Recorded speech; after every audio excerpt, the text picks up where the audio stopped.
Y le damos ahora la bienvenida a Mauro Albornoz. Maurito, ¿qué tal? ¿Cómo andás? Muy bien, Dani, ¿vos? Ayer llegaron muchos mensajes luego de tus intervenciones del espacio, del espacio y todo eso. Estás generando así como, bueno, un mucha misterio. intriga. Y te vi también con Luciana Rubinska hablando de los emojis. De los emojis, la propuesta del choripán y del fernet. Sí. Son dos Para emojis. Para emojis. Es importante. Es muy importante porque muchos argentinos ya quieren tener el fernet, el choripán como emoji, pues el mate obviamente es muy característico, pero el fernet sin duda también. El café lo entendí. Vos pones vamos a tomar un café o tomamos un café, en vez de café pones la tacita. La tacita o la manito de un Pero cortadito. Claro. Ay, manito con un cortadito. Claro, la manito esta. Exacto. Un feca, ¿no? Me dicen que la manito, claro, es como medio... feca. Es como medio viejo. Es viejo, pero bueno, está ya No está disponible. sabía que estaba la taza. Es como de Enrique el Antiguo, pero bueno, no te voy a decir, porque por ahí no sabes quién es. No, sí, obvio. Bueno, es medio viejo, no importa.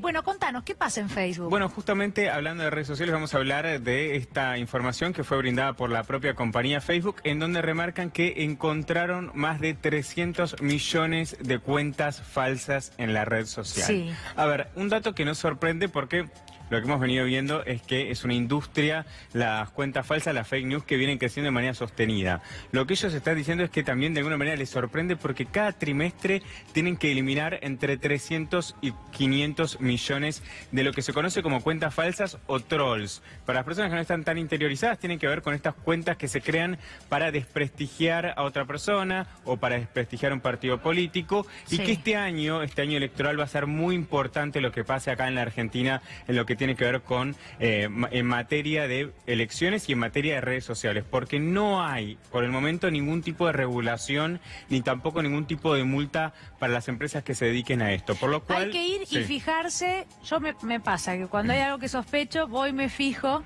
y generalmente tienen muy pocos seguidores, tienen 120 seguidores. Sí, lo que está pasando poca actividad, no hay fotos, no hay nada. Fotos, o utilizan fotos de otros. Claro, sí, claro. Lo que pasa es que también es difícil porque hay que conseguir una gran cantidad de fotos de vida social de otra persona. Entonces generalmente no hay mucho. No hay mucho, pero estos vienen siendo cada vez más inteligentes de alguna manera. Más creíbles. Más creíbles, porque lo que empiezan a hacer ahora es robar de otros países y montar una vida en donde uno podría suponer que, claro, se trata de esa persona, pero en realidad no lo es. Acá en la Argentina ya...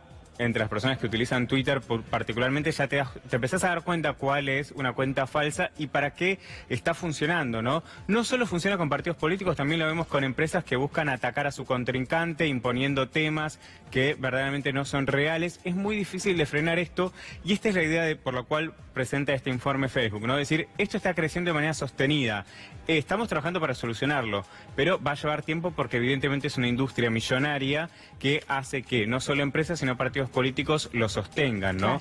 Claro. Acá en la Argentina también lo hemos visto, que incluso en el escándalo de Cambridge Analytica se supo que esta consultora que participó en las elecciones presidenciales de Estados Unidos trabajó en la Argentina. Sí. No hicieron hincapié en cómo lo hicieron ni de qué manera, pero se sabe que trabajaron. Este 2019 sin duda va a ser una herramienta que utilicen los partidos políticos, pero en cuanto a lo que tiene que ver con esta decisión de Facebook de dar esta información, también se da en el marco de que en Estados Unidos hubo un fallo favorable para una persona que denunció a una empresa por justamente hacer esto, ¿no? Crear perfiles falsos para determinadas empresas y políticos. Y claro, es que debería haber algún tipo de responsabilidad de la empresa, que tiene que encontrar la forma. Si te recolectan los datos de todo lo que vos pones ahí, de detectar si es una cuenta falsa o no y cerrarla. Ahora, bueno, sí, está bien, limita, digamos, es muy fino el libro, ¿no? Si es una cuenta falsa o no, uno lo puede ir a defender. Ahora, a mí me preocupa este año, y sobre todo en año electoral, a través de WhatsApp, como pasó en Brasil, ya pusimos el ejemplo miles de veces, la gran cantidad de informaciones falsas que pueden circular. A modo de protección, podríamos decir, no hay que informarse a través de las redes sociales. No hay que informarse, o por lo menos hay que chequear la fuente, ¿no? Porque pero para eso vas directo a la fuente, vas al diario, al sitio de noticias, ¿no? Sí, al portal de noticias. Sí, lo que pasa cada vez más es que la gente no busca en el portal propiamente dicho, sino que, claro, elige WhatsApp, Facebook porque es más fácil, ¿no? Sí. Justamente el éxito de WhatsApp en lo que tiene que ver con noticias falsas es que es muy fácil de propagar. Uno crea un grupo de 256 miembros y es mucho más fácil de que comience a crecer cada vez más. Sí. Y esto que hace que estas elecciones sean muy importantes en materia de redes sociales, va a ser fundamental lo que tiene que ver con, si se quiere, los militantes de cada uno de sus partidos, para justamente desenmascarar a aquellos que no sean reales. Y esto también que remarcamos muchas veces, que cada vez que nos llega una noticia, tratemos de chequear si es real o no, un poco viendo de dónde viene, pero tampoco esto que nosotros pasa que uno se comparte una noticia 7 veces más que una real,